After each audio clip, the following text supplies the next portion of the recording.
अमलेंदु उपाध्याय।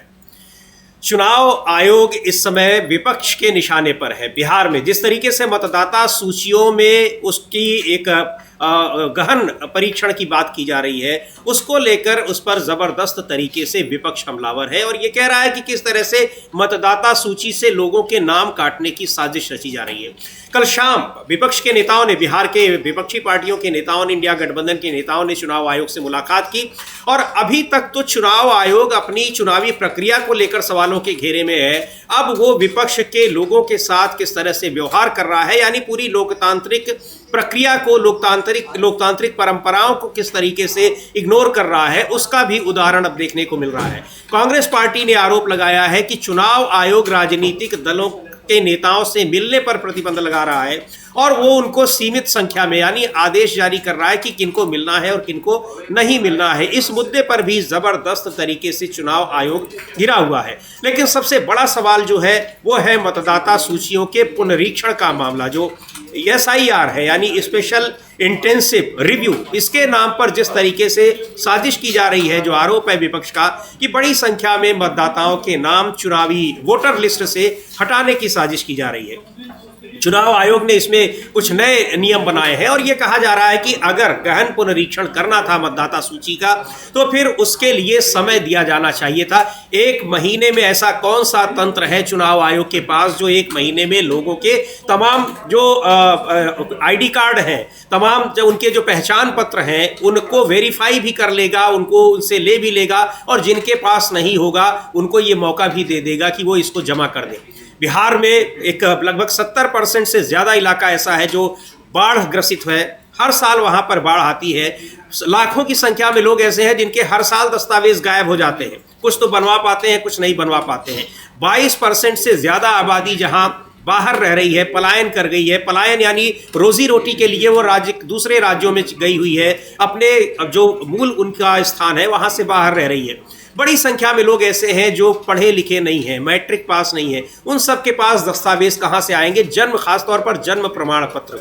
इसको लेकर बहुत सारे सवाल उठे हैं और जो महज 1 महीने का समय दिया गया है चुनाव से ठीक पहले, उसको लेकर ये आशंकाएं जताई जा रही हैं कि चुनाव आयोग कोई साजिश कर रहा है ताकि बड़ी संख्या में मतदाता सूची से लोगों को बाहर किया जा सके। क्योंकि जब जनवरी में फाइनल लिस्ट अपलोड की गई थी, बताई गई थी, जारी की गई थी, तब उसमें पुरानी लिस्ट थी और अब अचानक 3-4 महीने के बाद ये फैसला लिया गया है। इसको लेकर जो बात की है चुनाव आयोग से मिलकर विपक्ष के नेताओं ने, उसमें भी बहुत से सवाल उठाए गए हैं। लेकिन अब एक और सवाल इसमें आ रहा है कि चुनाव आयोग राजनीतिक दलों के नेताओं को कैसे मिलने के लिए उनकी सीमा तय कर रहा है कि कौन मिल सकता है और किस संख्या में लोग मिल सकते हैं। हाँ बिल्कुल समीर जी, और ये वाजिब सवाल है कि जब चुनाव आयोग इस लोकतंत्र का जो मूल कहा जाए कि जो उसका आधार है चुनाव जी, उसको संचालित करने वाली संस्था है, तो वो ये कैसे कह सकती है कि हम फलां से मिलेंगे, फलां से नहीं मिलेंगे। जी, इस देश के अंदर हजारों में जो है वो राजनीतिक दल हैं, तो आपको सबसे मिलना पड़ेगा। आप ये नहीं कह सकते हैं कि साहब इस दल से मिलेंगे और इस दल से हम नहीं मिलेंगे। जी हाँ। चुनाव आयोग यही कर रहा है कि हम दल के प्रमुख जो है, मतलब उनके अध्यक्ष जो है, उनसे ही मिलेंगे। यानी आप अगर तृणमूल कांग्रेस है तो आप ममता बनर्जी से ही मिलेंगे, कांग्रेस है तो आप मल्लिकार्जुन खड़गे से ही मिलेंगे, RJD है तो आप लालू प्रसाद यादव से ही मिलेंगे, लेकिन BJP में आप JP नड्डा से नहीं मिलेंगे, आप शहजाद पूनावाला से भी मिल लेंगे। जी, तो ये चुनाव आयोग जो कर रहा है, तो इसको लेकर भी सवाल है। यानी ये साफ हो चुका है। और सबसे बड़ी बात ये कि आप ये तय करने वाले कौन होते हैं कि किस पार्टी का कौन व्यक्ति आपसे मिलेगा, ये वो पार्टी तय करेगी। जी, पार्टी तय करेगी। और दूसरी बात ये कि चुनाव आयोग को असीमित अधिकार नहीं है। जी हाँ। जो नियम भी बनते हैं वो सर्वदलीय बैठक बुलाई जाती है, उसमें होते हैं। आपको ऐसे अधिकार प्राप्त नहीं है कि आप जो चाहे वो आप कानून बना लेंगे। जी, चुनाव आयोग संवैधानिक संस्था जरूर है, लेकिन कानून बनाने वाली संस्था नहीं है। बिल्कुल। और सुप्रीम कोर्ट से कई बार चुनाव आयोग को फटकार लग चुकी है। मुझे अच्छे तरीके से याद है कि वो बीच में एक समय आया था समीर जी की जब रोक के रास्ते में तलाशियां ली जाती थी कि पैसा कहाँ ले गया, आपको आदमी जमा करने जा रहा है बैंक में, लेकिन आप उस रास्ते में रोक लिया, पैसा उसका जब्त कर लिया। सुप्रीम कोर्ट ने फटकार लगाई थी कि आप ठीक है, आप जो है कर रहे हैं, लेकिन आपको ये नियम बनाने के अधिकार नहीं है। जी, तो इसलिए यहाँ भी हालांकि कल जो अभिषेक मनु सिंघवी जब प्रेस से बात कर रहे थे चुनाव आयोग से मिलने के बाद, तो उन्होंने कहा कि जब प्रक्रिया शुरू हो जाती है तो उसके बाद फिर सुप्रीम कोर्ट सुनता नहीं है। तो ये प्रक्रिया शुरू हो चुकी है, तो इसलिए सुप्रीम कोर्ट अभी जाने का मतलब नहीं है। लेकिन मुझे लगता है कि इस पर जाना चाहिए सुप्रीम कोर्ट सुने या ना सुने, लेकिन सुप्रीम कोर्ट से कहना चाहिए कि साहब अगर चुनाव आयोग कोई प्रक्रिया शुरू कर चुका है, वो असंवैधानिक है, तब भी आप इस पर नहीं सुनेंगे। जी हाँ। सवाल तो ये है कि अगर चुनाव आयोग बेईमानी कर रहा है, लोकतंत्र की हत्या करने पर उतारू है अगर चुनाव आयोग, तो क्या तब भी आप इसको नहीं सुनेंगे? तो ये बात कही जानी चाहिए सुप्रीम कोर्ट से, मुझे लगता है। जी बिल्कुल, इसको अभी सुनाते हैं जो नेताओं ने मुलाकात की कल चुनाव आयोग से, उनका क्या कहना है। सभी जो विपक्षी गठबंधन, इंडिया गठबंधन के घटक दलों के नेता थे, कांग्रेस के भी नेता, आरजेडी के भी नेता और कम्युनिस्ट पार्टियों के भी नेता, उन सब लोगों ने क्या कहा है। लेकिन जयराम रमेश ने, कांग्रेस के नेता हैं, वो भी गए थे उस प्रतिनिधिमंडल में और उन्होंने लिखा है कि उनको 2 घंटे से ज्यादा समय तक इंतजार कराया गया और इसको लेकर उन्होंने आपत्ति जताई है कि चुनाव आयोग ये कैसे तय कर सकता है कि किस पार्टी का कौन नेता उससे मुलाकात करेगा। जयराम रमेश लिख रहे हैं, उन्होंने ट्वीट किया है कि कल शाम इंडिया ब्लॉक के प्रतिनिधिमंडल ने बिहार की विशेष मतदाता गहन पुनरीक्षण को लेकर चुनाव आयोग से मुलाकात की। पहले आयोग ने मिलने से इनकार कर दिया था, लेकिन अंततः दबाव में आकर प्रतिनिधिमंडल को बुलाया गया। आयोग ने मनमाने ढंग से प्रत्येक पार्टी से केवल 2 प्रतिनिधियों को ही अनुमति दी, जिससे हम में से कई लोग आयोग से मुलाकात नहीं कर सके। मैं स्वयं लगभग 2 घंटे तक प्रतीक्षालय में बैठा रहा। पिछले 6 महीनों में आयोग का रवैया लगातार ऐसा रहा है जो हमारे लोकतंत्र की बुनियादी संरचना को कमजोर करता है। चुनाव आयोग एक संवैधानिक निकाय है, ये विपक्ष की सुनवाई के अनुरोधों को नियमित रूप से अस्वीकार नहीं कर सकता। आयोग को संविधान की भावना और उसके प्रावधानों के अनुरूप काम करना चाहिए। सबसे महत्वपूर्ण बात यह है कि चुनाव आयोग राजनीतिक दलों से बातचीत के लिए मनमाने नियम नहीं बना सकता, जैसे कि प्रतिनिधियों की संख्या, उनके पद, या ये तय करना कि कौन अधिकृत है और कौन नहीं। जब प्रतिनिधिमंडल ने नियमों को मनमाना और भ्रामक बताया तो आयोग ने जवाब दिया, ये नया आयोग है। ये सुनकर चिंता और गहरी हो जाती है। इस नए आयोग की अगली चाल क्या होगी और कितने और मास्टर स्ट्रोक देखने बाकी हैं। जैसे नवंबर 2016 की नोटबंदी ने हमारी अर्थव्यवस्था को गहरा झटका दिया था, वैसे ही चुनाव आयोग की ये वोट बंदी जो बिहार और अन्य राज्यों में SIR के रूप में सामने आ रही है, ये हमारे लोकतंत्र को नष्ट कर देगा।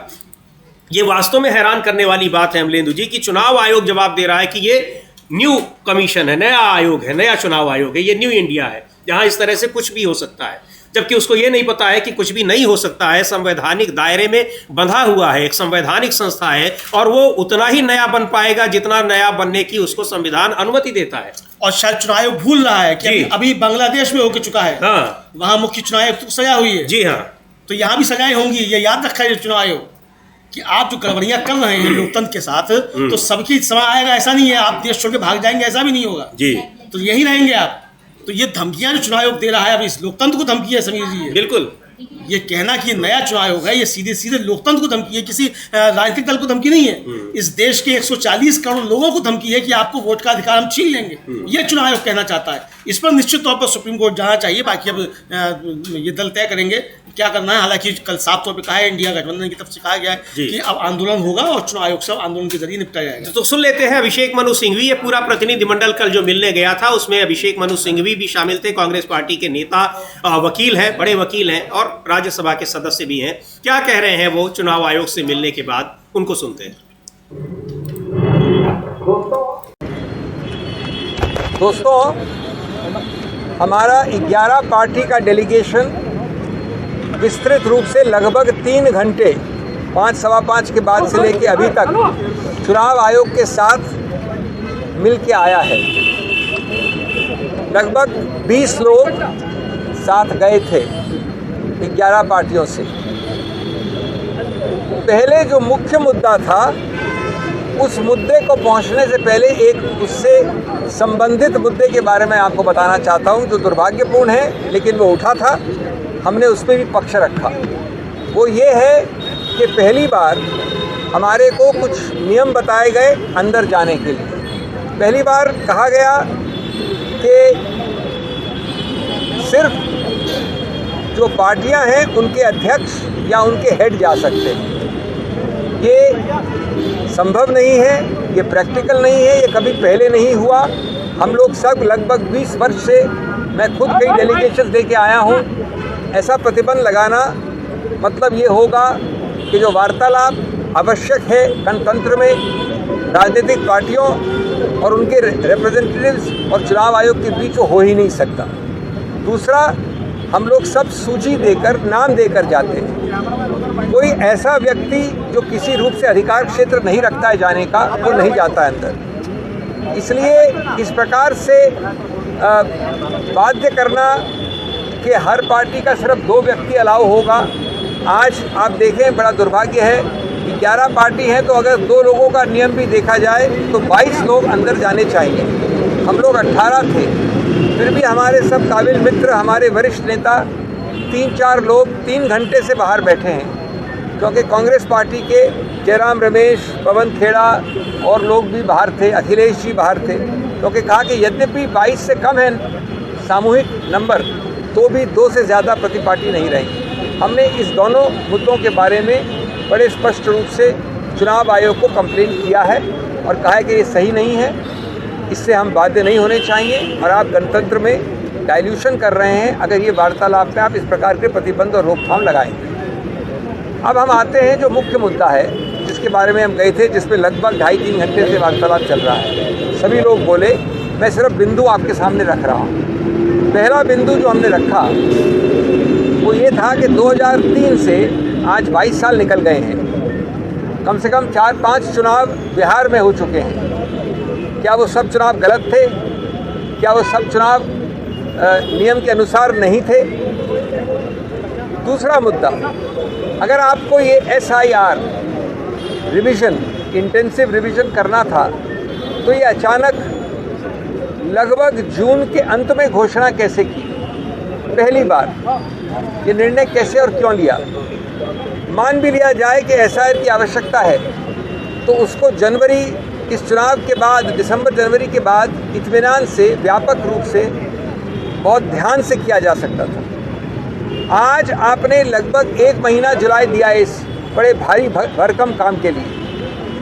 8.25 करोड़ इलेक्टर्स के विषय में 1 महीने का एन्यूमरेशन है।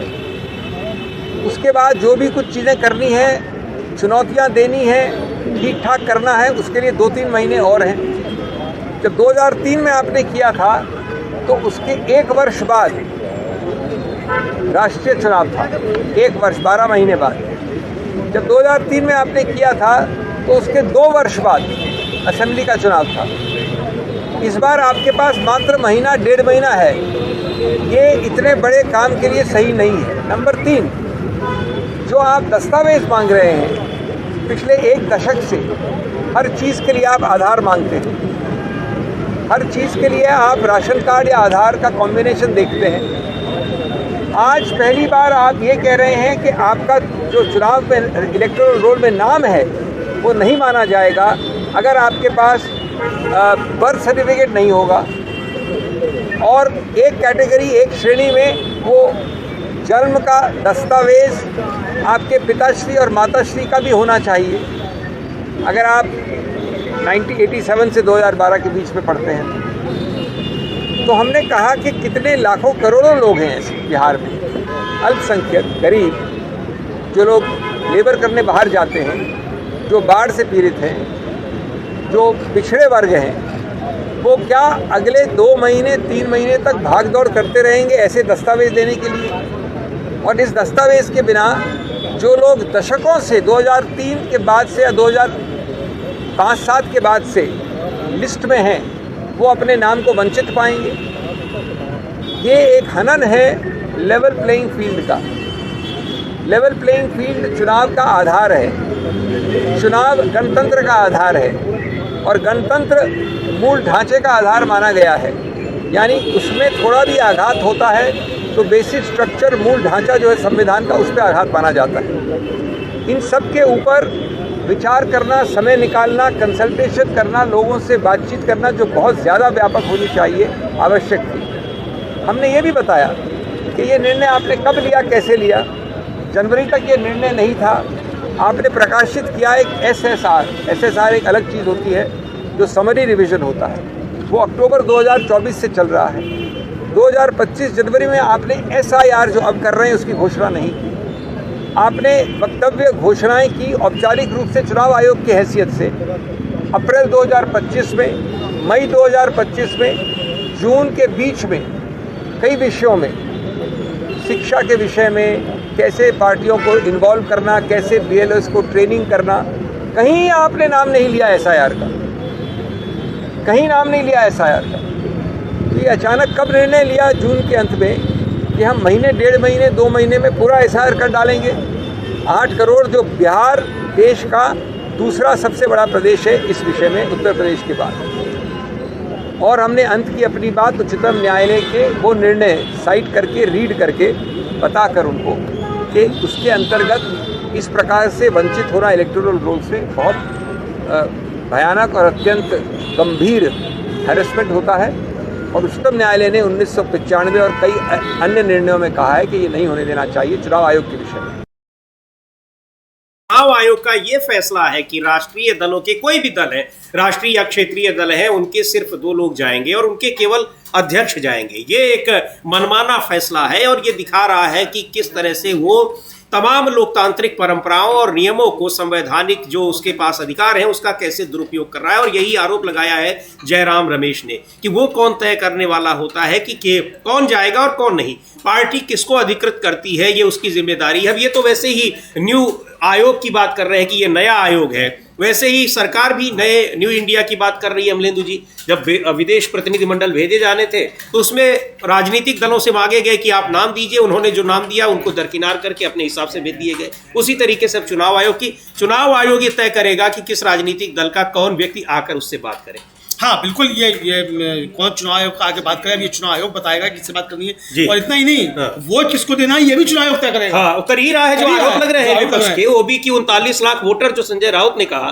तो ये तो चुनाव आयोग ही तय कर रहा है। बिहार में भी जो करने जा रहा है उस पर यही आरोप लग रहे हैं कि जो जिनको मनमाने तरीके से वो वोटर लिस्ट से बाहर कर देगा और जो जिसको चाहेगा उसको अंदर कर देगा। हाँ बिल्कुल, इसको जिसको चाहेगा अंदर कर देगा। ये तो साफ तौर पर कह दिया कि 22% लोग तो बाहर हो ही जाएंगे। जी हाँ, यानी 22% लोग बाहर हो जाएंगे और 22% आप समझ लीजिए कि ये कौन होंगे। 22% वो लोग होंगे जो बीजेपी के खिलाफ वोट देते हैं जी, वो बाहर कर दिए जाएंगे, उनके वोट ही छीन लिए जाएंगे। तो ये एक नया चुनाव आयोग है, तो नया देश भी बना रहा है, नए मतदाता भी बना रहा है और नया संविधान भी बना रहा है चुनाव आयोग। ये साफ समझ में आ रहा है जी। बिल्कुल, इसको लेकर चुनाव जो राजनीतिक दल हैं उनमें जबरदस्त नाराजगी है कि किस तरह से बिहार में मतदाता सूचियों को मनमाने तरीके से तैयार करने की और उसका रिव्यू करने की कोशिश की जा रही है। और दूसरी ओर चुनाव आयोग से शिकायत कौन करेगा, इसके लिए चुनाव आयोग नियम तय कर रहा है राजनीतिक दलों के लिए। एक बार सुनेंगे आरजेडी के नेता मनोज झा क्या कह रहे हैं, जो प्रतिनिधिमंडल गया चुनाव आयोग से मिलने के लिए।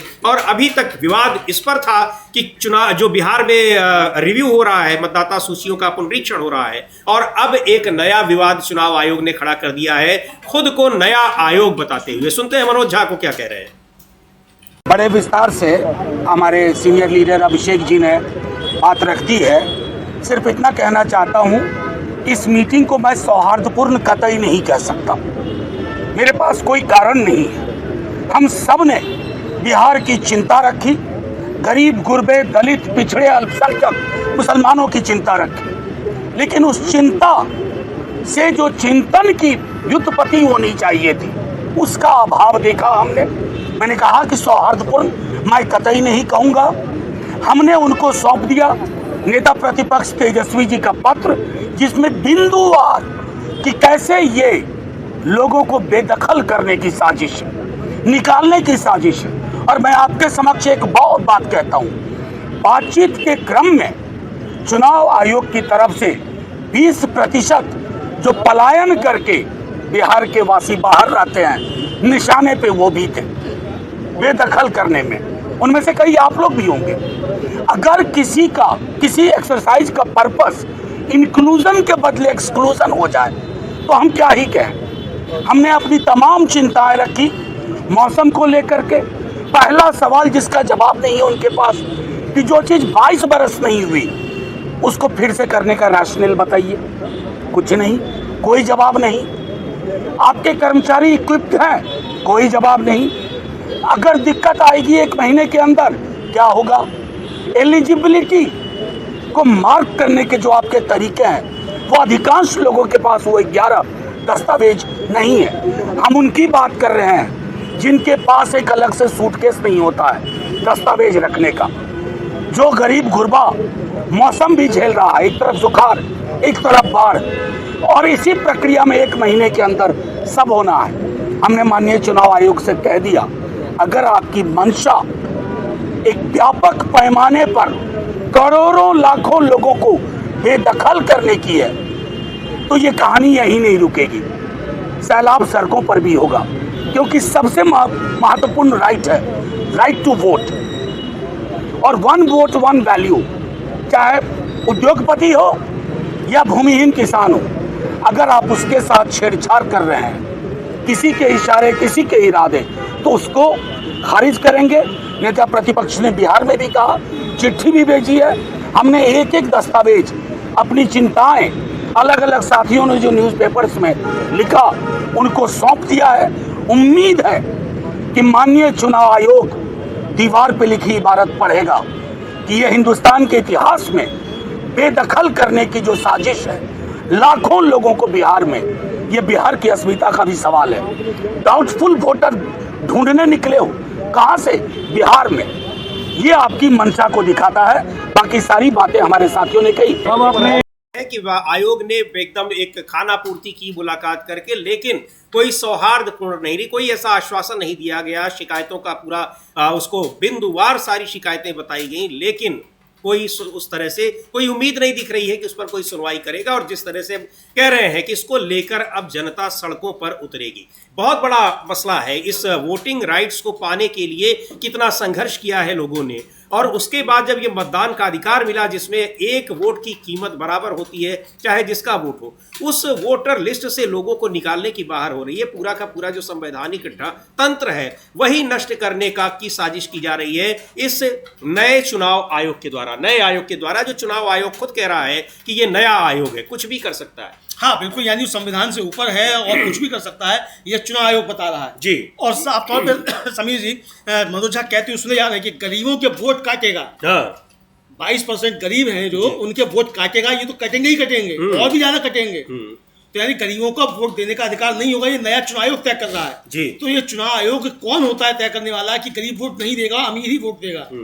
ये चुनाव आयोग कौन होता है तय करने वाला? इसको लेकर सवाल है। मुझे लगता है कि इस पर लंबी कानूनी लड़ाई भी होनी चाहिए और आंदोलन की बात भी होनी चाहिए। और ये साफ तौर पर मनोज झा कहते उसने आ सकते हैं कि इस पर अब आंदोलन होगा, तो आंदोलन की शक्ल क्या होगी, क्या होगा ये, लेकिन साफ तौर पर है कि कल इंडिया गठबंधन ने चुनाव आयोग से मिलने के बाद ये कह दिया है कि अब चुनाव आयोग से चुनाव से पहले ही आर पार होगा। अब उसका क्या रूपरेखा होगी, क्या होगी, आने वाला समय बताएगा। जी बिल्कुल, आने वाला समय बताएगा। लेकिन एक बड़े मोड़ पर यह मामला पहुंच चुका है। चुनाव आयोग मनमानी और अपनी मनमानी को जस्टिफाई भी कर रहा है। वो कह रहा है कि ये नया आयोग है, यानी इसका ये समझा जाए कि वो जो कुछ भी चाहे वो कर सकता है। चाहे वो मतदाता सूचियों में हेरफेर कर दे, जिसको मन चाहे मतदाता सूची में उसका नाम डाल दे और जिसको मन करे उसका नाम निकाल दे। अभी तक ये शिकायतें हो रही थी, अब शायद अपने इस जो उसके कार्यप्रणाली है उसको वो जस्टिफाई करते हुए कह भी रहा है कि ये नया आयोग है, कुछ भी कर सकता है। सुनते हैं एक बार तेजस्वी यादव ने भी इसको लेकर लगातार सवाल उठाए हैं, और एक बार फिर उन्होंने कहा है कि किस तरीके से बिहार की बड़ी संख्या में आबादी जो बाहर रह रही है, जिनके पास जो गरीब हैं, हर साल बाढ़ में जिनके तमाम दस्तावेज छोड़िए उनका सब कुछ चला जाता है बाढ़ में, वो लोग एक महीने के भीतर कहां से लाएंगे? जाहिर सी बात है बहुत से लोग नहीं लाएंगे तो इसका मतलब उनका नाम वोटर लिस्ट से कट जाएगा। वोटर लिस्ट से नाम कटने के बाद फिर कल को उनको जो तमाम जो सुविधाएं मिल रही हैं, जो सरकारी योजनाओं का लाभ मिल रहा है, उन योजनाओं के लाभ से भी वंचित कर दिया जाए, क्योंकि ये एक अभी शुरुआत है। यही आशंका जताई जा रही है। सुनते हैं एक बार तेजस्वी यादव को क्या कह रहे हैं इस पूरे मामले में। किस तरीके से उनको एक नागरिकता छीनने की कोशिश की जा रही है मतदाता सूची से वंचित करके।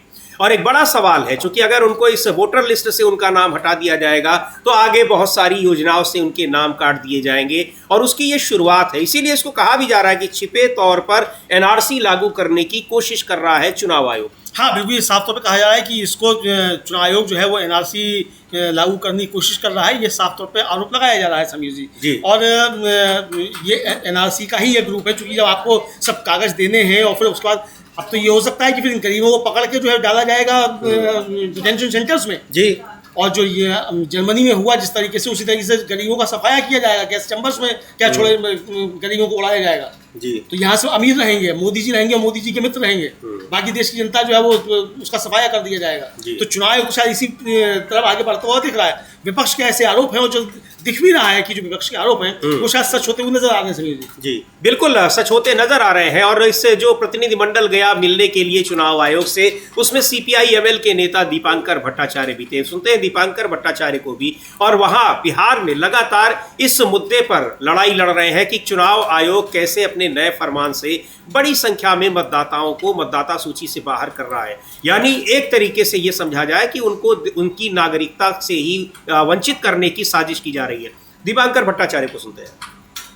चुनाव आयोग को ऐसे नहीं अपनी आपत्ति, आशंका और चिंताओं से अवगत कराने के लिए आए थे। और बिहार के लोगों को पता है कि इतना बड़ा डेलीगेशन आज चुनाव आयोग से मिलने गया है। इसलिए सबसे पहले आपके माध्यम से बिहार के मतदाताओं को मैं बता देना चाहूँगा कि चुनाव आयोग से मिलने के बाद, लंबी बातचीत के बाद, हमारी आशंका और बढ़ गई है, हमारी चिंताएं और बढ़ गई है, क्योंकि हमारे किसी भी सवाल का कोई सेटिस्फैक्टरी रिप्लाई हमें चुनाव आयोग से बिल्कुल नहीं मिला। जो मनोज जी ने अभी बताया कि चुनाव आयोग ने आंकड़ा दिया कि 20% लोग बिहार से बाहर माइग्रेट करते हैं, और चुनाव आयोग ने अब ये कहा कि चुनाव में वोट डालने के लिए आपको ऑर्डिनरीली रेसिडेंट होना पड़ेगा। इसका मतलब वो जो पलायन करके कमाने के लिए बाहर आने के लिए मजबूर हैं और वोट डालने के लिए चुनाव में जाते थे, बिहार में जाकर के वोट डालते थे, चुनाव आयोग की नज़र में वो बिहार के ऑर्डिनरीली रेसिडेंट नहीं है और इसीलिए वोटर लिस्ट में नाम उनका नहीं रहना चाहिए। ये करीब करीब साफ चुनाव आयोग ने बताया, ये 20% का एक आंकड़ा दिया। हमने कहा कि बिहार के इतने सारे गरीब, उनके पास ये सर्टिफिकेट नहीं होगा, ये मैट्रिक का सर्टिफिकेट, ये ज़मीन का सर्टिफिकेट, आवासीय प्रमाण पत्र, कास्ट सर्टिफिकेट, ये कुछ भी नहीं होगा। जो उनके पास हो सकता था वो है आधार कार्ड, वो उनके पास है उनका राशन कार्ड, उनके पास है जॉब कार्ड, उनके पास हो सकता है कुछ नौजवानों के पास ड्राइविंग लाइसेंस, लेकिन आप उनको मान्यता नहीं दे रहे हैं। तो इनके जो 2003 के बाद वाले जिनकी नागरिकता इनके नज़र में संदिग्ध है, ये साफ उन्होंने कहा कि 2003 के वोटर लिस्ट में जिनका नाम है, they will be presumed to be citizens of India. और 2003 के बाद जितने नाम चढ़ेंगे वो उनको नागरिकता साबित करनी पड़ेगी चुनाव आयोग को। जितने हमारे नौजवान मतदाता हैं आज के दौर में, छात्र नौजवान जो रोजगार को लेकर सड़क में आते हैं, सवाल उठाते हैं, जो अग्निवीर के खिलाफ प्रदर्शन करते हैं, रोजगार के सवाल पर, पलायन के खिलाफ, आज उनकी नागरिकता चुनाव आयोग के नज़र में संदिग्ध है और साबित करने की आवश्यकता है। और इसीलिए उन तमाम लोगों को ये SIR के बहाने इसको एक सिटीजनशिप टेस्ट में धकेल दिया गया। हमने चुनाव आयोग से साफ साफ कहा कि आपके घोषणा से बिहार के लोगों को नोटबंदी याद आ गई और बिहार के लोग पॉपुलरली इस SIR को स्पेशल इंटेंसिव रिवीजन, बड़ा लंबा चौड़ा नाम है, उसका बहुत छोटा सा नाम लोगों ने दिया है, ये वोटबंदी है। ये वोटबंदी है बिहार के लोगों के लिए, गरीबों के लिए, खासतौर पर प्रवासी मजदूरों के लिए, उन तमाम लोगों के लिए जिनके पास वो कागजात नहीं होते हैं, जिन कागजात के आधार पर अब चुनाव आयोग एलिजिबिलिटी तय करना चाहता है। इसलिए हम आपसे कहने के लिए बाध्य हैं कि हमारी चिंताएं और बढ़ गई हैं। अब मोदी जी ने जैसे कहा था कि 1 साल के बाद कृषि कानून को वापस लेते हुए कि हमारी तपस्या में कोई कमी रह गई थी, हम किसानों को समझा नहीं पाए, तो हमें मोदी जी को ही एक तरह से कह देंगे कि भाई हमारी तपस्या में शायद कोई कमी है, बिहार के लोगों की तपस्या में कमी है कि चुनाव आयोग को हम लोग एक छोटी सी बात समझा नहीं पाए कि 1 महीने में, जुलाई महीने के अंदर, बरसात के महीने में 8 करोड़ मतदाताओं के पास आप बिल्कुल नहीं पहुँच सकते हैं। वो प्रवासी मजदूर जिनको आप कह रहे हैं कि उनको ऑर्डिनरी रेसिडेंट दिखाना होगा, वो नहीं दिखा सकते हैं। और इसका सीधा मतलब होगा लाखों करोड़ों की तादाद में लोग वोटर लिस्ट से बाहर हो जाएंगे, और वोटर लिस्ट से लोग बाहर हो जाएंगे तो उनका पूरा इस लोकतंत्र में पूरा वजूद खत्म हो जाएगा। ये बात हम चुनाव आयोग को समझा नहीं पाए, लेकिन आप चुनाव आयोग पर हैं, चुनाव आयोग क्या सोचता है आने वाले दिन में। लेकिन बिहार के मतदाताओं को हम साफ साफ बता देना चाहते हैं कि आपके वोट डालने का अधिकार, जो सबसे बुनियादी अधिकार है लोकतंत्र में, वो आज खतरे में है। आपका वोट, आपके वोट डालने का अधिकार खतरे में है। इससे बड़ा संविधान और लोकतंत्र पर हमला आज तक हमने न कभी सोचा था, न कभी हमने देखा है, जो आज हमारे सामने आ गया है। तो बिहार के लोग ज़रूर इस पर गौर करेंगे, और बिहार ने जो कहा है कि हमें ये वोटबंदी मंजूर नहीं है और मताधिकार और लोकतंत्र की रक्षा हम हर कीमत पर करेंगे, तो बिल्कुल एक बड़े आंदोलन की ज़रूरत है। ये चुनाव आयोग से मिलने के बाद हमें और ज़्यादा इस मामले में भरोसा हो गया कि आंदोलन के बगैर ये बात आगे बढ़ेगी नहीं। शंकर भट्टाचार्य का सीपीआई माले के महासचिव। और बिहार में इस जो मतदाता सूची का पुनरीक्षण का काम हो रहा है उसको लेकर बहुत बड़ी आशंकाएं हैं कि किस तरह से ये लोगों को उनकी नागरिकता छीनने की एक साजिश की जा रही है। अब इसको लेकर क्या कहना, जिस तरह से आरजेडी नेता मनोज झा कह रहे हैं कि जनता सड़कों पर उतरेगी और इस तरह से चुनाव आयोग को करने नहीं दिया जाएगा, मनमानी करने नहीं दी जाएगी। यानी वो ये दावा भले ही कर रहा हो कि नया आयोग है, कुछ भी कर सकता है, लेकिन जनता उसको ये बताएगी कि इस आयोग की ताकत जो उसको मिली है संविधान से, उस संविधान की ताकत भी जनता ही है, कोई और नहीं है। हाँ बिल्कुल, जो चुनाव आयोग बना है वो इस संविधान ने बनाया है। अगर ये संविधान ही खतरे में है तो ये चुनाव आयोग भी खतरे में है। बहुत सीधी सी बात है। चुनाव अगर संविधान ने बना दिया चुनाव आयोग, तो इसका मतलब ये नहीं कि चुनाव आयोग को राज करने का अधिकार मिल गया जी। तो इस संविधान में बहुत सी चीजें हैं और संविधान को आप कुचल नहीं सकते हैं। तो ये लड़ाई संविधान को बचाने की भी है, इस देश के आवाम को बचाने की भी है, गरीबों को बचाने की भी है, आम मतदाता का मताधिकार बचाने की लड़ाई भी है। ये सारी लड़ाई है और एक दुरभिसंधि चुनाव आयोग और भारतीय जनता पार्टी के बीच हो चुकी है कि किस तरीके से देश के नागरिकों का मताधिकार छीना जाए। आज गरीबों का मताधिकार छीना जा रहा है समीर जी। कल को जो विदेश चले गए हैं लोग, उनका भी मताधिकार छीन लिया जाएगा, उनकी भी नागरिकता छीन ली जाएगी। क्या ये भी इस तरीके का ला सकता है चुनाव आयोग, या सरकार लेकर आ सकती है? बहुत सारे सवाल इसको लेकर उठ रहे हैं। लेकिन ये निश्चित तौर पर समझिए, एक तरीके से कहा जाए कि ये जो सब किया जा रहा है ये नागरिकों के मताधिकार छीनने का प्रयास है। क्योंकि भारतीय जनता पार्टी को लग चुका है कि अब देश की जनता उसको वोट देने नहीं जा रही है, तो इसलिए अगर वोट देने नहीं जाएगी तो हम अपनी जनता खुद चुन लेंगे, जो हमको वोट देंगे, वोट देने का अधिकार उन्हीं को रह जाएगा। जी बिल्कुल, जिस जो वोट देगा उसी को वोट देने का भी अधिकार होगा। ये बहुत अजीबोगरीब फैसला है, या अगर ऐसा हो रहा है और चुनाव आयोग कह रहा है वो नया आयोग है, कुछ भी कर सकता है, तो ये अपने आप में उसका बहुत ही बड़ा बयान है। और जो संविधान के तमाम जो उस मूल तत्व हैं उनको किस तरीके से खारिज करता हुआ वो बयान दे रहा है। दरअसल ये बयान उस पर दिया गया है कि चुनाव आयोग ये नियम बना रहा है कि कौन आ सकता है उससे शिकायत करने के लिए, और कौन किस पार्टी के किस पद के किस हैसियत के व्यक्ति आ सकते हैं। सीधे तौर पर कहा है कि पार्टी के प्रमुख ही उससे शिकायत कर सकते हैं और एक बार में 2 लोग से ज्यादा नहीं आ सकते हैं। ये इस तरह के फरमान, अभी तक तो कभी ऐसा चुनाव आयोग की तरफ से ये बंदिश नहीं लागू की गई है, लेकिन इस तरह की बंदिशें लागू की जा रही हैं। और जो उसके बाद प्रतिनिधिमंडल अगर मिल रहा है तो जो शिकायतें उसकी हैं उन शिकायतों का कोई संज्ञान नहीं लिया जा रहा है। लेकिन अब ये जिस तरीके से इंडिया गठबंधन के घटक दलों के नेताओं का कहना है कि वो इसके खिलाफ सड़कों पर उतरेंगे और चुनाव आयोग को मनमानी नहीं करने देंगे, इससे लग रहा है कि अब आर पार की लड़ाई लड़ने के मूड में है पूरा इंडिया गठबंधन विपक्ष बिहार में चुनाव आयोग के साथ। और ये दिख रहा है कि कैसे चुनाव आयोग इग्नोर कर रहा है पूरे के पूरे विपक्ष को। एकजुट होकर एक साथ वो एक ही शिकायत लेकर आए हुए हैं, लेकिन उसको सुनने से सीधे तौर पर वो मना कर रहा है। हाँ बिल्कुल, सीधे सुनने से मना कर रहा है समीर जी। और जो गए थे लोग वो या तो सरकार में है या सरकार से अगर बाहर है तो प्रमुख विपक्षी दल है जी। तो आप उनसे भी नहीं मिलेंगे तो आप आखिर मिलेंगे किससे? और सवाल ये है कि अगर प्रमुख विपक्षी दल नहीं भी है, अगर कोई मान्यता प्राप्त राजनीतिक दल है, उसके बाद भी अगर आप जो है ये चाहें कि साहब ऐसे कैसे आप नहीं मिलेंगे, तो ऐसे कैसे हो सकता है? इसको लेकर बहुत सारे सवाल हैं। और निश्चित तौर पर समीर जी ये मामला तो गंभीर है, काफी ज्यादा गंभीर है। और मुझे लगता है कि इसको लेकर विपक्ष जो है वो तेज अपनी कार्रवाई करेगा निश्चित तौर पे, और आंदोलन भी करेगा, और जो कानूनी रेमेडी हो सकती है उनकी तरफ भी आगे बढ़ेगा और बढ़ना चाहिए। जी बिल्कुल, ये सूचनाएं भी आ रही हैं कि कुछ नागरिक संगठन इस जो चुनाव आयोग का फरमान है उसको कोर्ट में भी चुनौती देने वाले हैं। लेकिन जो सबसे बड़ा आर पार की लड़ाई लड़ने का मुद्दा दिख रहा है और राजनीतिक दलों का, उनका ये कहना कि वो इसके खिलाफ सड़कों पर उतरेंगे। और जो निर्दलीय सांसद हैं बिहार के पूर्णिया से पप्पू यादव, उन्होंने भी चुनाव आयोग के इस नए फैसले पर आपत्ति जताई है और ये कहा है कि जनता अब इसके खिलाफ सड़कों पर उतरेगी। उन्होंने एक ट्वीट किया है अब से थोड़ी देर पहले और लिखा है कि बिहार के आम लोगों, युवाओं, दलित, अति पिछड़े सभी समाज के लोगों से निवेदन है कि अपने गांव में बीएलओ और किसी चुनाव कर्मी को घुसने न दें। कोई जबरदस्ती आ जाए तो चाय पानी करा विदा कर दें, लेकिन कोई कागजात या कोई डिटेल न दे। देखते हैं ये कैसे मतदाता पुनरीक्षण की नौटंकी करते हैं। सविनय अवज्ञापूर्ण बहिष्कार, यानी गांधीवादी तरीके से इसके खिलाफ चुनाव आयोग के इस फैसले के खिलाफ लड़ने की अपील कर रहे हैं। यहाँ एक और भी बहुत महत्वपूर्ण बात यह है कि बीएलओ, चूंकि 1 महीने के भीतर ये सारा कुछ चुनाव आयोग को कराना है, ये भी पूछा जा रहा है कि आपके पास ऐसा कौन सा सिस्टम है जो आप पूरी मतदाता सूची का पुनरीक्षण कर लेंगे।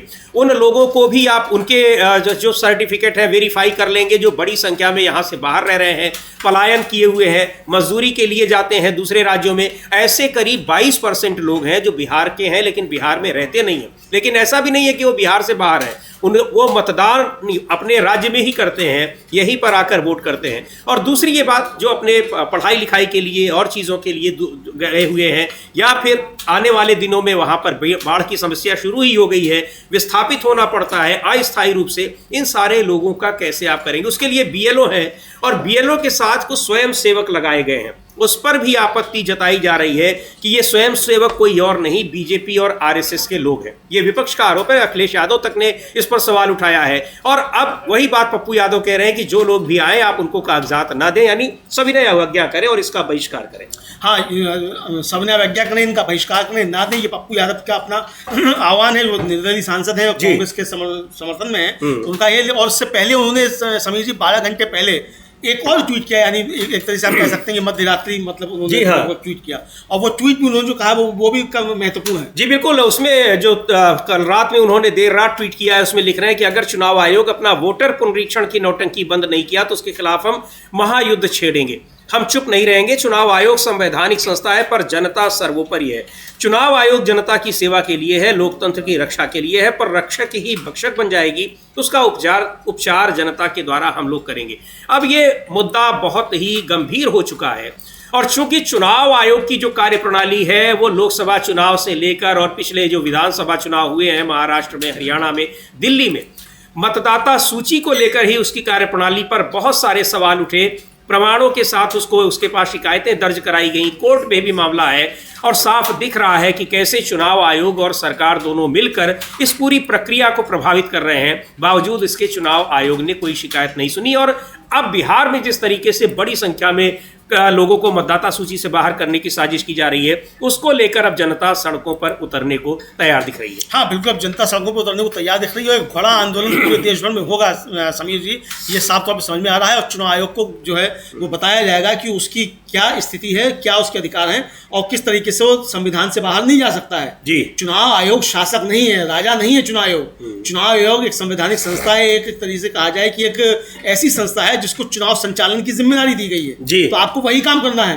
आप जो, और सबसे बड़ी बात यह समीर जी कि जो संविधान कहता है वो ये कहता है कि चुनाव आयोग की जिम्मेदारी है कि 18 साल से ऊपर का जो भी व्यक्ति है उसका वोट बने। जी, ये चुनाव आयोग की जिम्मेदारी है। वोट बने और वोट डाले, ये सुनिश्चित करे चुनाव आयोग। जी हाँ। तो ये चुनाव आयोग रोकने वाला कोई नहीं है, कि ये नहीं कह सकता कि आपका वोट नहीं बनने देंगे, बल्कि ये चुनाव आयोग की जिम्मेदारी है कि जो भी 18 वर्ष का हो गया है उसका वोट बने।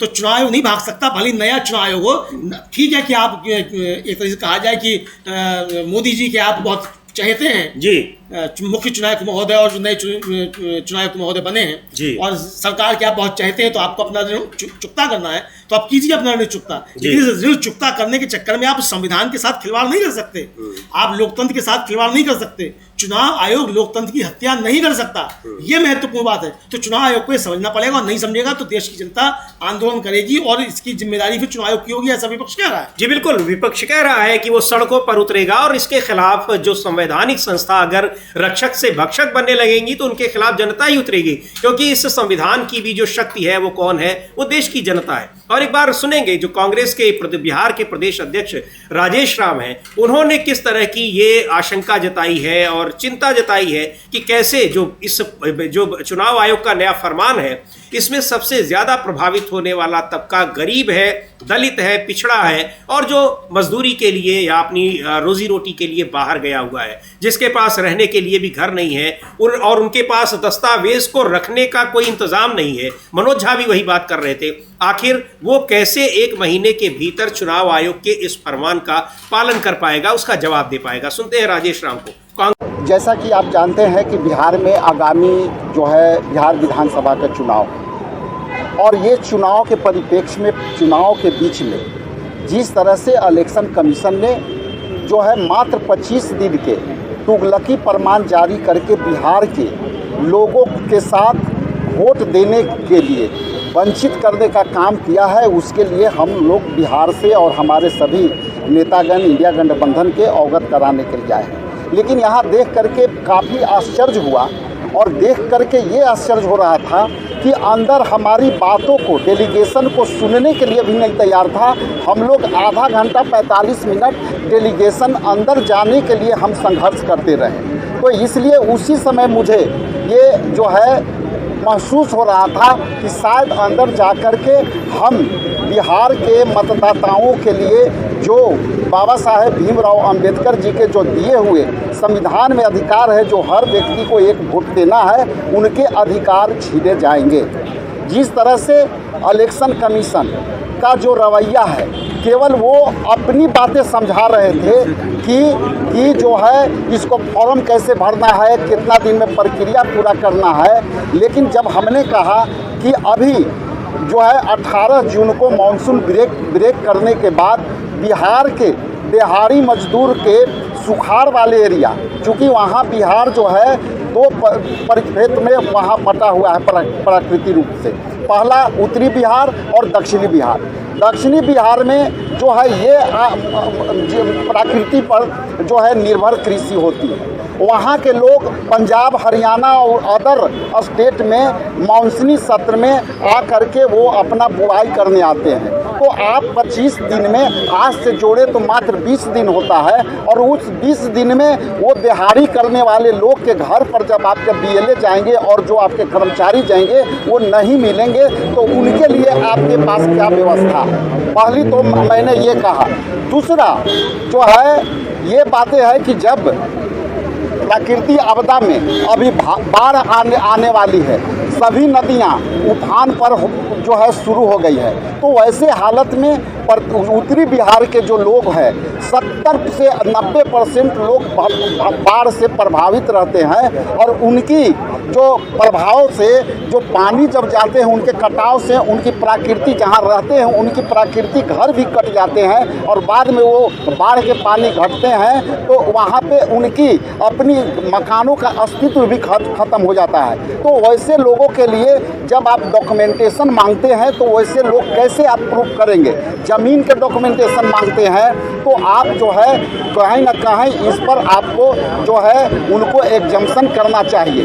लेकिन इलेक्शन कमीशन द्वारा किसी भी पॉजिटिव सवाल के जवाब नहीं मिले, इसलिए आने वाला समय में जो बिहार के जो 8 करोड़ हमारे मतदाता हैं, वो 8 करोड़ मतदाता में से जैसा कि उनकी बातों से ये सहमत में आया कि ये 20% पहले ही डिसाइड कर चुके हैं कि 20% वोटर को हम वोट देने से वंचित करेंगे। इसलिए हम लोग इंडिया गठबंधन के लोग, खास करके बिहार में इंडिया गठबंधन के लोग, हम एक चुनौती ये समझते हैं और वोटरों को मताधिकार के अधिकार के लिए हम लोग रक्षा करने के लिए तैयार हैं। बहुत पर उतरने की तैयारी में है, क्योंकि चुनाव आयोग का जो रवैया है वो बहुत ही गंभीर है। वो विपक्ष की बात नहीं सुन रहा है और कैसे मनमाने तरीके से काम कर रहा है, और उसको जस्टिफाई करने की भी कोशिश कर रहा है कि ये नया आयोग है और इसी तरीके से वो काम करेगा। जैसा कि संजय राउत ने कहा था कि ये नया वाला चुनाव आयोग कैसे काम कर रहा है, एक उदाहरण उन्होंने भी दिया। हाँ बिल्कुल, एक उदाहरण उन्होंने भी दिया था कि कैसे काम कर रहा है, और ये बताया था कि 39 लाख वोटर जो हैं जो कहाँ से चले और कहाँ पहुँच गए, कहाँ से चले तो कहाँ पहुँच गए, ये उन्होंने बताया था। तो अब जो उनका बताया हुआ है वो सच साबित क्या? चुनाव आयोग खुद ही कह रहा है कि हाँ बिल्कुल है, ये नया आयोग है, जिसको चाहेगा उसको वोटर बनाएगा, जिसको चाहेगा उसका नाम काट देगा। खैर, सुन लेते हैं पहले राजेश राम को, बिहार के प्रदेश कांग्रेस अध्यक्ष। के लोगों के लिए ये बहुत बड़ी समस्या है। किसी और राज्य में इस तरह की के अपने फरमान लागू करने की बात होती चुनाव आयोग की तो एक बार समझा भी जा सकता था। जहां बड़ी संख्या में लोग बाहर रह रहे हैं, पढ़े लिखे नहीं हैं और बहुत विपरीत परिस्थितियों में रहते हैं, वहां की भौगोलिक स्थिति भी ऐसी है कि इतनी जल्दी इस काम को नहीं कर सकते हैं, अपना जो परिचय पत्र है उसको सत्यापित नहीं करा सकते हैं, तो फिर आखिर इसको लागू करने की, ऐन चुनाव से पहले लागू करने की क्या जरूरत थी? 22 साल पहले जब 2003 में गहन पुनरीक्षण हुआ था तब इसमें करीब 2 साल लगे हुए थे, तो आप 1 साल के भीतर, 1 महीने के भीतर आप इसको कैसे करा सकते हैं? और किस तरह से BLO जो होते हैं, ब्लॉक लेवल ऑफिसर, जो चुनाव कि में मतदाता सूचियों को तैयार करते हैं, बनाते हैं, उनकी कार्यप्रणाली किस तरीके से हमेशा ही संदिग्ध रहती है। कई कुछ लोग एक विधानसभा के चुनाव में बाहर कर दिए जाते हैं, कुछ लोकसभा चुनाव में, वो बीएलओ आपके 1 महीने के भीतर पुनरीक्षण भी कर लेंगे, नई सूची भी तैयार कर देंगे। ये कैसे संभव होगा? बहुत सारे सवाल उठ रहे हैं और इसको लेकर जो वंचित बहुजन अघाड़ी है उसने भी इसको एक साजिश कहा है कि ये उसी साजिश का हिस्सा है जिस साजिश के तहत तमाम संवैधानिक प्रावधानों को खत्म करने की कोशिश की जा रही है। अब इन्होंने लिखा है कि ये संविधानवादियों, सावधान, मनुवादी भाजपा और आरएसएस का संविधान विरोधी एजेंडा अब पूरी तरह उजागर हो चुका है। शासकीय कार्यों और प्रतीकों से देश का राष्ट्रीय चिन्ह अशोक स्तंभ योजनाबद्ध तरीके से हटाया जा रहा है।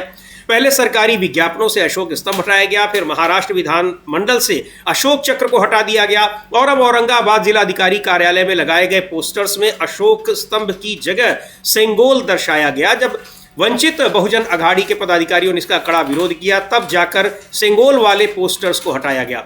ये घटनाएं महज संयोग नहीं, ये संकेत है कि बीजेपी और आरएसएस मनुवादी विचारधारा को सरकारी व्यवस्था और प्रतीकों में जबरन थोपने की पूरी तैयारी कर चुके हैं। देशवासियों को इस गहरे खतरे को पहचानना होगा। इसी के संदर्भ में इसको भी लिया जा रहा है जो ये इंडिया गठबंधन के नेता कह रहे हैं अमलेंदु जी की कैसे मतदाता सूची से बाहर करके उसके बाद फिर उनकी नागरिकता पर भी सवाल उठेगा और इन्हीं दस्तावेजों को आधार बनाकर उनकी नागरिकता छीनने की भी कोशिश की जाएगी। हाँ बिल्कुल, नागरिकता छीनने की कोशिश की जाएगी और ये कहा जा रहा है साफ तौर पे कि अब जो है अशोक स्तंभ हटाकर सेंगोल स्थापित किया जा रहा है। तो यानी जो लोकतंत्र है समीर जी और जो संविधान है उसको बुलडोज करने की बीजेपी जो आरोप लगता रहा है विपक्ष की तरफ से उस पर आगे बढ़ती हुई दिखाई पड़ती है, ये कहा जा सकता है। और ये जो सेंगोल लगाने की अशोक स्तंभ हटाकर ये घटना, ये ऐसा नहीं है किसी अधिकारी ने अपने मन से कर दिया होगा। हाँ। ये धीरे धीरे कहा जा रहा होगा कि आपको इस तरीके से आगे करना है, तो ये धीरे धीरे चल रहा है। सीधे ऊपर कहीं से होता तो इस पे चूंकि बड़ा आंदोलन होता तो पहले एक जिले में इसको टेस्ट करके देखा गया होगा, तो वो टेस्ट जब नहीं हुआ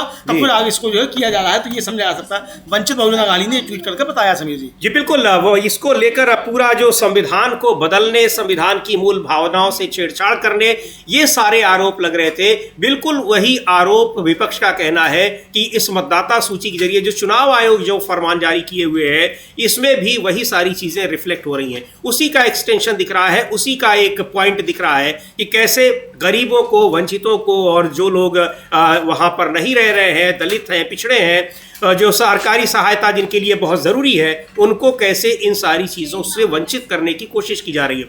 जाहिर सी बात है अगर मतदाता सूची से ही नाम गायब हो गया तो फिर उनके पास और दस्तावेज क्या होंगे। और सबसे बड़ी बात ये कि आधार कार्ड जिसको सबसे महत्वपूर्ण दस्तावेज के रूप में प्रचारित किया गया है और है भी, और वोटर आई कार्ड से उसकी लिंकिंग कराई गई है, अब उस आधार कार्ड को ही ज़रूरी दस्तावेज नहीं माना जा रहा है। आधार कार्ड को जरूरी दस्तावेज नहीं माना जा रहा है और खुद जो मतदाता पहचान पत्र है उसको नहीं माना जा रहा है। जी हाँ, यानी अपने ही डॉक्यूमेंट को नहीं मान रहा है चुनाव आयोग। और जबकि वो मतदाता पहचान पत्र के आधार पर आप दुनिया में तमाम काम कर सकते हैं, लेकिन मतदाता पहचान पत्र को चुनाव आयोग ही नहीं मान रहा है। यानी आप अगर आप आधार कार्ड बनवा, देखिए खेल क्या है, आधार कार्ड आपको बनवाना है तो आपके पास मतदाता पहचान पत्र होना चाहिए, तब आधार कार्ड बनेगा। जी, और आपको मतदाता पहचान पत्र बनवाना है तो आपको यानी क्या क्या लेकर आना पड़ेगा। अब जन्म का सर्टिफिकेट लेकर आइए। पहले आपने कहा कि आधार से जोड़ेंगे मतदाता पहचान पत्र को, क्यों जोड़ेंगे भाई? फिर अगर आपको नहीं मानना है आधार कार्ड को तो आप क्यों जोड़ेंगे? फिर ये बताएं। फिर डाटा बेचना है क्या? चुनाव आयोग लोगों का डाटा बेचेगा, इसलिए आधार कार्ड से जोड़ने की बात कर रहा था। तो ये तो यही लगता है कि आप डाटा बेचने के लिए कर रहे हैं। और अगर नहीं कर रहे हैं तो मानिए फिर आप आधार कार्ड को।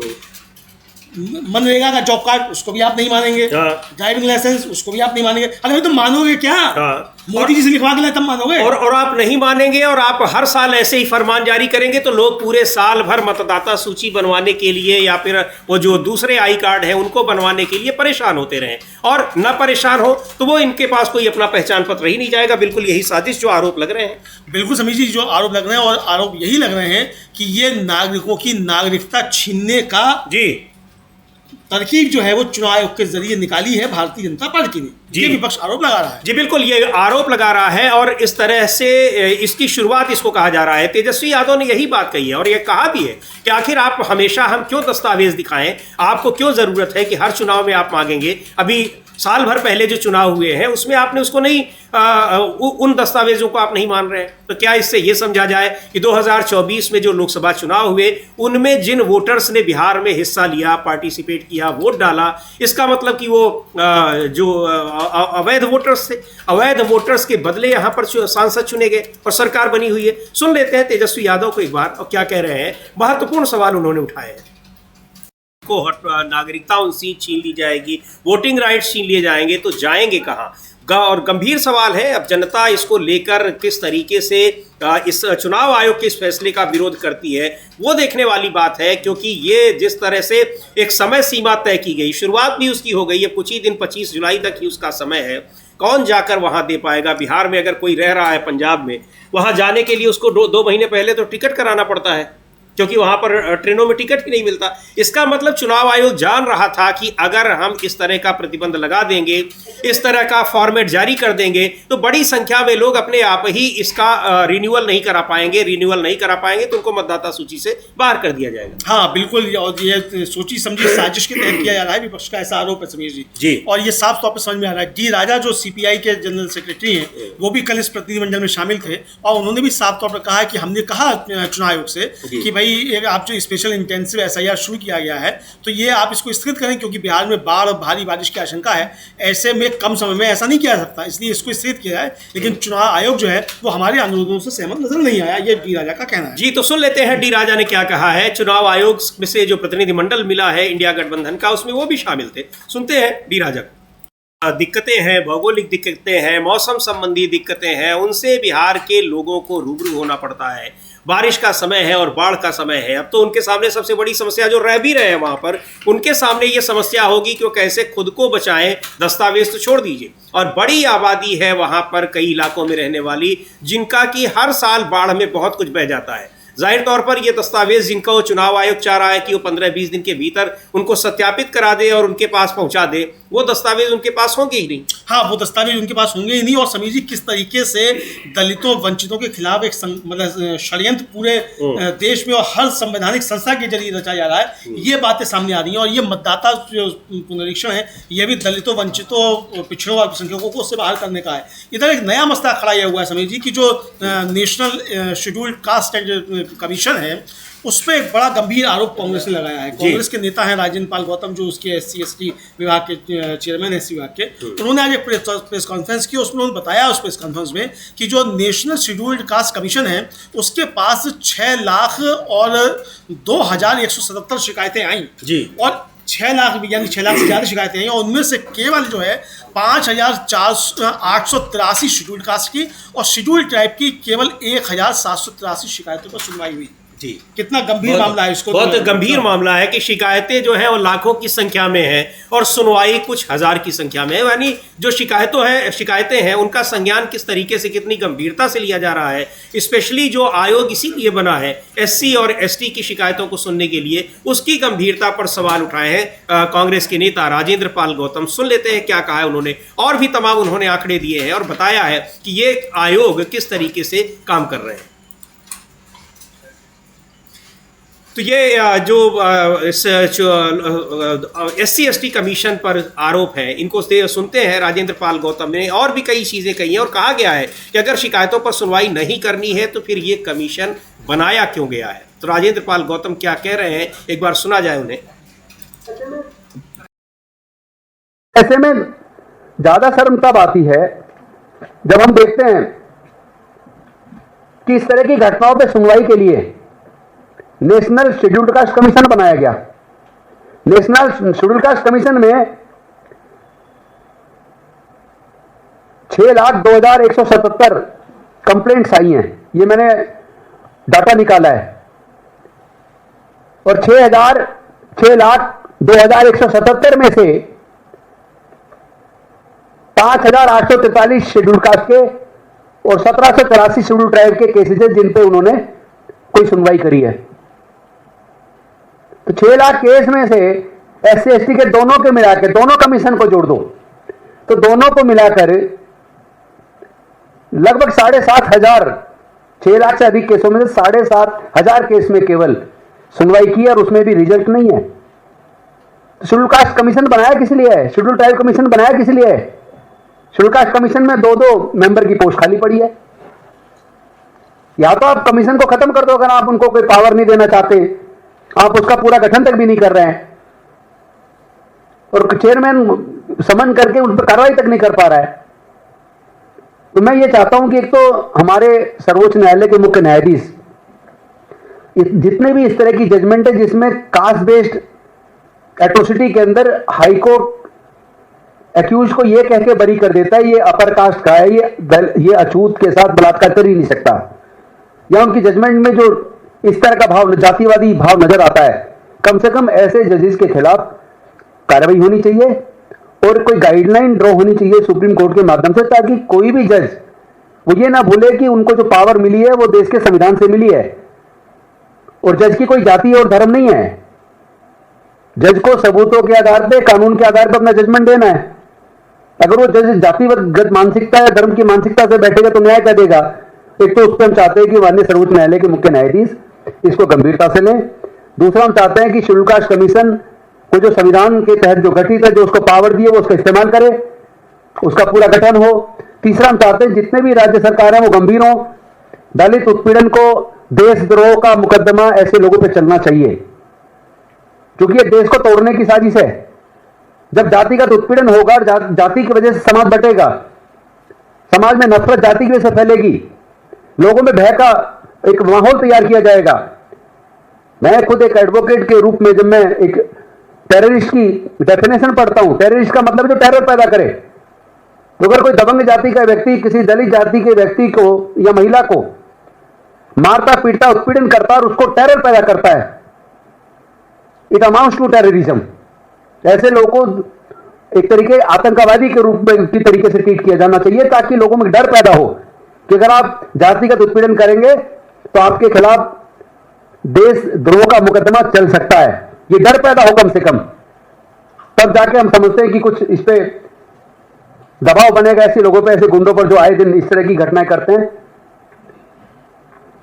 मैं चाहता हूं आपके माध्यम से ये बात सरकार के पास तक भी जानी चाहिए और पूरी देश की जनता तक जानी चाहिए। लोगों को एटलीस्ट समाज में जो अग्रणी लोग हैं, जो बुद्धिजीवी लोग हैं, वो अपना पार्ट प्ले करें, जो सामाजिक संस्थाएं, क्योंकि ऐसी घटनाओं पर मैं देखता हूं आरएसएस की तरफ से भी कोई बयान नहीं आता। इस तरह की घटनाओं के खिलाफ कभी आरएसएस या उसके संगठन, जो सिस्टर कंसर्न संगठन है, वो कभी धरने प्रदर्शन करते नहीं दिखते। तो झूठा प्यार दिखाने की जरूरत नहीं है इन संगठनों को। या तो वो समाज के बीच से इस तरह की नफरत को खत्म करने के लिए आगे आए, अन्यथा इसी तरह चलता रहा देश में, इसी तरह अगर नफरत बढ़ेगी, उत्पीड़न की घटनाएं बढ़ेंगी, तो फिर पूरे समाज को एकजुट रखना बड़ा मुश्किल होगा और ये देश की एकता, अखंडता के लिए भी खतरा होगा। लगाए हैं कि आखिर ये आयोग के गठन का, इसको बनाने का फिर फायदा क्या है? इतनी बड़ी संख्या में जो आंकड़े हैं बहुत हैरान करने वाले हैं अमलिंदु जी, कि 6 लाख से ज्यादा शिकायतें मिली हैं और मुश्किल से उसमें 5000 पर सुनवाई हुई है। फैसला क्या आया है वो तो और भी कम होगा। हाँ, फैसला तो और भी कम होगा, हो सकता है फैसला कुछ 10 में ही हो। जी हाँ। जब सुनवाई ही नहीं हुई तो फिर कहाँ से फैसला भी आएगा, ये सवाल। यानी 6 लाख से ज्यादा शिकायतें हैं और अगर कुल मिलाकर लगभग 7000 के आसपास शिकायतों पर ही समझिए अगर सुनवाई हो पाई, यानी 10% भी आपका जो है वो स्टैगनेट नहीं है सुनवाई का। जी हाँ। और राष्ट्रीय नेशनल SC/ST कमीशन बना हुआ है, तो ये दोनों मिलाकर जो शिकायतें, ये गंभीर मसला एक तरीके से। और जो न्यायपालिका को लेकर बहुत सारे सवाल जो राजेंद्र पाल गौतम ने उठाए, समझिए वो निश्चित तौर पर सही है कि भाई जैसे निर्णय दे दिया गया कि सवर्ण जाति का व्यक्ति है तो कैसे जो है वो दलित महिला के साथ जो है दुष्कर्म करेगा, इस तरीके दे दिया है। तो यानी ये जातिवादी मानसिकता किस तरीके से न्यायपालिका में, इसको लेकर भी राजेंद्र पाल गौतम जो कांग्रेस के SC विभाग के चेयरमैन है, वो इसको लेकर सवाल उठा रहे हैं और ये गंभीर मसला है। हालांकि अभी खबर आई है समझिए कि सुप्रीम कोर्ट में SC/ST आरक्षण को लागू किया गया है और कुछ उसमें भर्तियां शायद की जाएंगी, ये खबर आई है, भी उसमें कंफर्म नहीं हुआ, उसके बाद में चलते चलते मैंने देखा था, लेकिन ये किया गया। लेकिन अगर इस तरह की चीजें हैं तो ये सुप्रीम कोर्ट को इस पर ध्यान देना चाहिए, खासतौर से तब जब जस्टिस BR गवई जो है वो चीफ जस्टिस ऑफ इंडिया है। तो इस तरीके के जजों की जो मानसिकता है उस पर कैसे लगाम लगे, इसको लेकर विचार होना चाहिए और न्यायपालिका में भी आरक्षण होना चाहिए, बहुत ज्यादा जरूरी है। जी बिल्कुल, ये गंभीर आरोप लगाए हैं राजेंद्र पाल गौतम ने, जो कांग्रेस पार्टी के SC विंग के चेयरमैन है, और उनका कहना है कि नेशनल शेड्यूल्ड कास्ट कमीशन में 6 लाख से ज्यादा शिकायतें आई हैं, जिनमें सिर्फ 5843 और एसटी में तो और भी कम 1783 शिकायतों पर सुनवाई हुई है।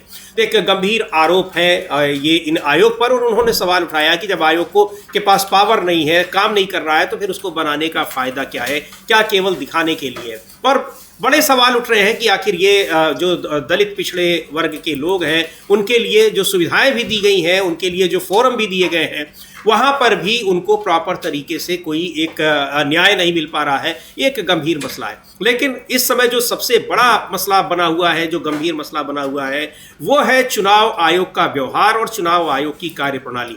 वो किस तरीके से, विपक्ष का कहना है कि मनमाने तरीके से बिहार में मतदाता सूची का गहन पुनरीक्षण कर रहा है, और दूसरी ओर राजनीतिक दलों के लिए भी ये तय कर रहा है, ये नियम बना रहा है कि उसके साथ मुलाकात करने के लिए कौन लोग आएंगे।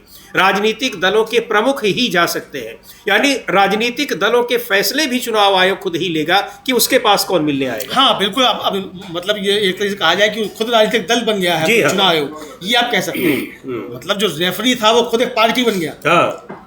तो फिर क्या होगा, मतलब अगर जज साहब जो हैं वो खुद जो है वो जांच भी करने लग जाएं और खुद ही मुल्जिम भी हो जाएं, तो फिर नतीजा क्या आएगा, ये समझ आ सकता है। तो बहुत गंभीर आरोप चुनाव आयोग के ऊपर विपक्ष की तरफ से, खासतौर से इंडिया गठबंधन की तरफ से लग रहे हैं, और एक बड़े आंदोलन की तैयारी शायद इंडिया गठबंधन की तरफ से हो रही है। चूंकि जिस तरीके से दीपांकर भट्टाचार्य और राजेश्याम जो वहाँ बिहार कांग्रेस के प्रदेश अध्यक्ष और मनोज झा जो आरजेडी के सांसद, उन्होंने कहा कि इसको हम चुनाव आयोग को मतदाताओं का जो मताधिकार है उसको छीनने नहीं देंगे। इससे लगता है कि एक बड़े आंदोलन अब तैयार हो रहा है, और शायद अब इंडिया गठबंधन ये तय कर चुका है कि इस चुनाव आयोग से दो हाथ करने पड़ेंगे, आर पार करना पड़ेगा, वरना लोकतंत्र वास्तव में अब खतरे में है। अब ये सिर्फ नारा नहीं है कि लोकतंत्र खतरे में। जी बिल्कुल, बहुत बड़ी बात कही है तेजस्वी यादव ने कि जो लोकतंत्र की धरती जो है वहीं से लोकतंत्र को खत्म करने की साजिश की जा रही है। और चुनाव आयोग की तरफ से सबसे महत्वपूर्ण जो एक अधिकार मिला हुआ है देश के संविधान में लोगों को, वो है उनका वोट देने का अधिकार। अब सरकार चुनाव आयोग के जरिए लोगों का वही वोट देने का अधिकार वापस लेने की साजिश कर रही है, ये विपक्षी गठबंधन का कहना है। और विपक्षी गठबंधन की बात सुनी जरूर चुनाव आयोग ने कल देर शाम, जब गठबंधन के नेता उनके पास मिलने के लिए गए, लेकिन सीधे तौर पर नेताओं का कहना है कि चुनाव आयोग ने, यानी जो दोनों के बीच वार्ता हुई, उसको सौहार्दपूर्ण नहीं कहा जा सकता। यानी चुनाव आयोग के रवैये को लेकर बड़े सवाल उठाए हैं। और सबसे बड़ी बात तो ये कि जो राजनीतिक दलों पर जो प्रतिबंध लगाया है या सीमा तय की है कि कौन आ सकता है और कौन नहीं आ सकता है, जयराम रमेश, क्योंकि कांग्रेस पार्टी के तीन चार नेता गए होंगे तो उनको भी बाहर कर दिया कि नहीं, आप नहीं आ पाएंगे। हालांकि 11 राजनीतिक दलों के लोग गए थे, उस हिसाब से 22 लोग वहां जा सकते थे, फिर भी उनको बाहर रखा गया। तो राजनीतिक दलों पर इस तरह से प्रतिबंध लगाने के लिए क्या चुनाव आयोग अधिकृत है, ये भी बड़ा सवाल है। और लेकिन चुनाव आयोग सफाई दे रहा है कि हाँ वो ऐसा कर सकता है, क्योंकि ये नया आयोग है। अब इस नए आयोग को लेकर बिहार की जनता क्या करती है, जो विपक्षी नेताओं के तेवर देखकर यही लगता है किसके खिलाफ जबरदस्त आंदोलन होने की तैयारी की जा रही है विपक्षी गठबंधन की ओर से। क्योंकि अगर नहीं ऐसा होता है तो लाखों करोड़ों की संख्या में मतदाताओं को मतदाता सूची से ही बाहर करने की साजिश की जा रही है, ये कहना है विपक्षी नेताओं का। चुनाव आयोग ने जो अपने नए नियम बनाए हैं, क्या होता है, रहेगी इन सब पर हमारी नजरें।